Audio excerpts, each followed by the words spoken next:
안녕하세요. 저는 대학에서 러시아 문학을 강의하고 있는 차지원이라고 합니다. 오늘 저는 소비에트 러시아를 대표하는 작곡가이자 20세기 현대음악의 거장 드미트리 쇼스타코비치가 남긴 오페라 무첸스크 군의 맥베스 부인을 소개해 드리려고 합니다. 이 오페라는 쇼스타코비치가 19세기 러시아 작가 니콜라이 레스코프의 소설 무첸스크의 맥베스 부인을 바탕으로 해서 작곡을 했는데요. 초연은 1934년 1월 22일 당시 레닌그라드의 말리 레닌그라드 오페라 극장에서 이루어졌습니다. 모스크바에서는 바로 연이어서 24일에 초연이 되었고요. 그야말로 대성공을 거둡니다.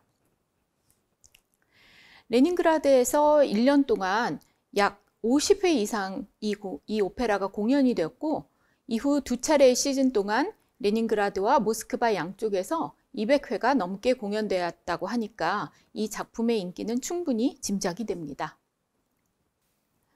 그런데 이처럼 초연 당시 엄청난 성공을 거두고 소비에트 각지에서 공연되었던 오페라 무첸스크의 맥베스 부인은 당시 권력자였던 스탈린이 1936년에 오페라 축제 중 열린 이 작품의 공연을 보다가 갑자기 나가버리고, 또 곧이어 소비에트의 기관지 브라브다지에 비판 기사가 실린 이후에 거센 논란에 휩싸이게 됩니다. 음악이 아니라 난장판이라는 제목의 기사에서는 파격적인 성적 암시 및 난해한 음악을 들어서 이 작품을 혹독하게 비판합니다. 아마도 스탈린 자신의 생각이 표현되었을 것이라고 추측되는 이 비판 기사가 나간 이후에 무첸스크의 맥베스 부인은 1930년대에서 1950년대까지 소비에트 러시아 전역에서 공연이 완전히 금지되었습니다. 사실 무첸스크 군의 맥베스 부인에 대한 비판은 음악사적 측면보다는 지성사 그리고 사회사적 측면에서 의미를 가지고 있는데요. 스탈린과 프라브다의 비판은 쇼스타코비치뿐 아니라 나아가 소련 지식인에 대한 총체적 탄압과 숙청의 신호탄이었다고 평가가 됩니다. 바로 직후인 1938년부터 그 유명한 스탈린의 대숙청이 시작되었던 것이죠. 이후 쇼스타코비치는 과거 스탈린이 비판했던 두 장면을 비롯하여 작품을 일부 수정을 하였고, 그래서 스탈린이 죽고 나서 도래한 해빙의 분위기 속에서 까체리나 이즈마일로바라는 제목으로 다시 초연이 되고 대성공을 거두었습니다. 그래서 이 작품은 다시 소비에트 전역으로 확산이 되어 공연되기 시작했습니다. 쇼스타코비치는 소비에트를 대표하는 작곡가로 이미 사실 서구에서도 명성을 누리고 있긴 했습니다만은, 이 오페라를 세계에 알린 것은 첼리스트 로스트로포비치와 소프라노 가수 갈리나 비슈넵스카야 부부였습니다.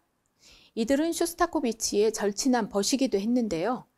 1974년 미국으로 망명한 로스트로포비치 부부가 이 작품을 1978년에 런던 심포니 오케스트라와 함께 오페라의 첫 버전으로 다시 무대에 올림으로써 세계 무대에 본격적으로 알려졌다고 할 수가 있습니다. 현재는 세계 유수의 가극장 레파토리 목록에 올라 있고 쇼스타코비치의 가장 중요한 오페라로 꼽히고 있습니다. 앞에서 말씀드렸듯이 오페라 무첸스크 군의 맥베스 부인은 소설을 원전으로 가지고 있습니다. 쇼스타코비치는 리브레토 작가인 프레이스와 리브레토를 공동으로 썼을 만큼 이 작품에 큰 애정을 보였습니다. 또한 이 오페라를 아내에게 헌정하고자 했다는 이야기 역시 쇼스타코비치의 애착을 뒷받침해 주는 것 같습니다. 원전인 레스코프의 소설은 원래 1865년에 출판이 되었지만 1930년에 소설의 중요한 장면들을 그려낸 흥미로운 사파들과 함께 재출판이 되는데요. 쇼스타코비치는 이 재출판본을 읽고 크게 감명을 받아서 바로 오페라의 구상에 착수하게 되었다고 합니다. 오페라 소설을 다 알고 계신 분들은 바로 느끼실 수 있듯이 이 작품의 주제는 조금 다르게 느껴지기도 합니다. 원작 소설은 제정 러시아 시대의 사회적 모순과 가부장적 제도에 의한 한 여성의 파멸을 다룹니다.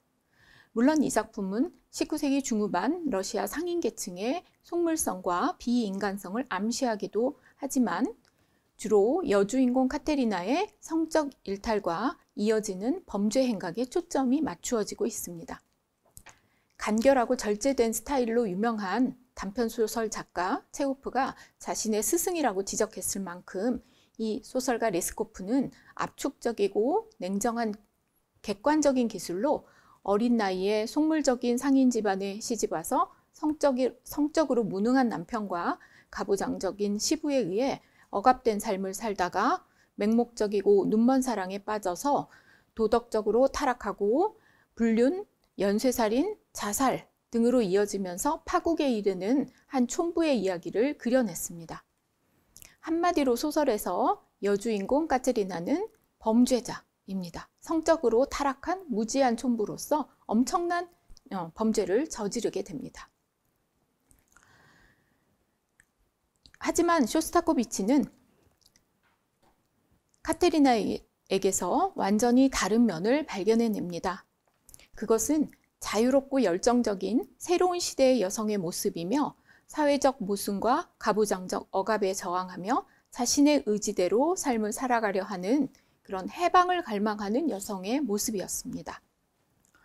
쇼스타코비치는 카테리나를 관객들의 동정심을 온전히 얻는 긍정적인 형상으로 표현하고자 애썼습니다. 그는 이 카테리나를 현명하고 재능 있는 매혹적인 여성이라고 생각을 했고, 또 그녀의 이러한 그 비극적인 삶이 그녀를 예속시켰던 이 거칠고 소름 끼치는 억압들로 인해서 굉장히 기쁨 없고 지루한 그런 것이 되었기 때문이라고 그렇게 이제 구상을 하게 됐습니다. 쇼스타코비치는 이렇게 고백합니다. 나는 까테리나 이즈마일로바를 상인들과 농노들의 러시아라는 비참한 환경 아래서 몰락하고 있는 활기차고 재능 있는 아름다운 여성으로 해석한다. 레스코프에게서 그녀는 살인자이다. 그러나 나는 그녀를 복잡한 비극적 인물로 해석한다. 그녀는 사랑스럽고 매우 예민한 여성이다. 결코 감정이 없는 여성이 아니다. 이러한 카테리나의 모습을 만들어낸 것은 바로 쇼스타코비치의 음악이었습니다. 사실 이 음악 말고도 쇼스타코비치는 오페라의 줄거리에서 약간의 수정을 합니다. 그 중에 가장 중요한 것은 그 아이에 대한 살인을 없애는 것이라고 할 수 있는데요. 아이를 죽이는 것은 뭐 어떤 경우에도 우리가 이해하거나 용서받을 수 없다라는 점을 쇼스타코비치는 굉장히 절실하게 느끼고 레스코프의 소설에서 나타난 그 아이 살인을 삭제를 했습니다. 그래서 카테리나를 끔찍한 범죄를 거침없이 저지르는 범죄자로 그려낸 것이 소설가 레스코프의 굉장히 냉정하고 객관적인 그러한 스타일이었다면, 쇼스타코비치는 음악적 스타일을 통해서 카테리나에 대한 공감을 이끌어냅니다.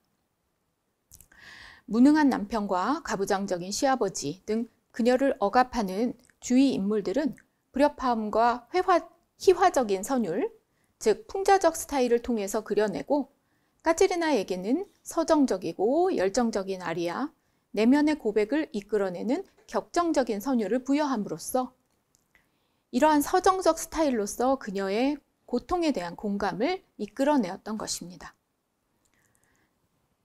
결과적으로 카테리나는 쇼스타코비치의 음악에 의해서 사회적 모순과 억압 속에서 진실한 감정과 열정을 실현하는 자유로운 삶을 실현하고 자신의 진정한 자아 정체성을 찾고자 했던 당당한 여성, 사랑스럽고 인간적인 여성 형상으로 관객의 공감을 이끌어내는 주인공으로 변신을 했는데요. 이러한 카테리나의 비극이 여성 모두를 대표하는 것으로 생각되었을 것 같습니다. 사실 스탈린의 분노는 바로 이 때문이었습니다. 카테리나의 모습은 20세기 소비에트 스탈린 체제로 투영이 되면서 이 억압을 돌파하고 자유로운 자신의 삶을 찾으려는 이 처절한 싸움은 체제의 모순에 대한 그런 저항을 일깨울 수 있는 주제가 되었던 것이죠. 무엇보다도 이러한 그 여성의 성적 자유와 자기 정체성을 가진 여성이라는 그 캐릭터가 사회주의 건설이라는 국가적 목표이자 대의에 봉사하도록 설정되었던 국가적인 여성상, 즉 희생적 어머니이자 노동자로서의 여성상에 굉장히 깊은 회의를 가져올 수 있는 그런 주제로 생각이 되었습니다. 하지만 이 오페라 무첸스크 군의 맥베스 부인이 당대에 그렇게 인기가 있었던 것은 어떤 사회체제 하에서도 인간은 자신의 의지에 기반한 자유로운 삶을 갈망한다는 변함없는 진리를 증명해 주는 것 같습니다. 이 작품은 쇼스타코비치의 음악적 천재성, 그리고 당대 스탈린 체제의 예술과 사상적 자유에 대한 억압의 배경, 그리고 맥베스 부인이라는 영원한 문학적 형상에 대한 상호 텍스트적 창작 등 여러 예술적 이슈들이 어우러진 최고의 명작입니다. 꼭 한번 감상해 보시기 바랍니다. 마지막으로 뭔가 추가로 한 말씀 드리자면, 이 무첸스크 군의 맥베스 부인이라는 레스코프의 소설 작품이 2017년에 영국에서 레이디 맥베스라는 제목으로 번안이 되어서 영화가 되었습니다. 이 작품에서 맥베스 부인의 또 다른 변신을 볼 수 있습니다. 어떤 변신인지는 스포일러가 되니까 말씀드리지 않겠고요. 물론 이미 보신 분들도 많으시겠지만 이 영화 역시 우리 시대의 화두인 젠더 맥락을 통해서 우리의 동시대로 투사되고 있다는 점에서 아주 흥미롭다라는 정도로만 힌트를 드리도록 하겠습니다. 네, 감사합니다.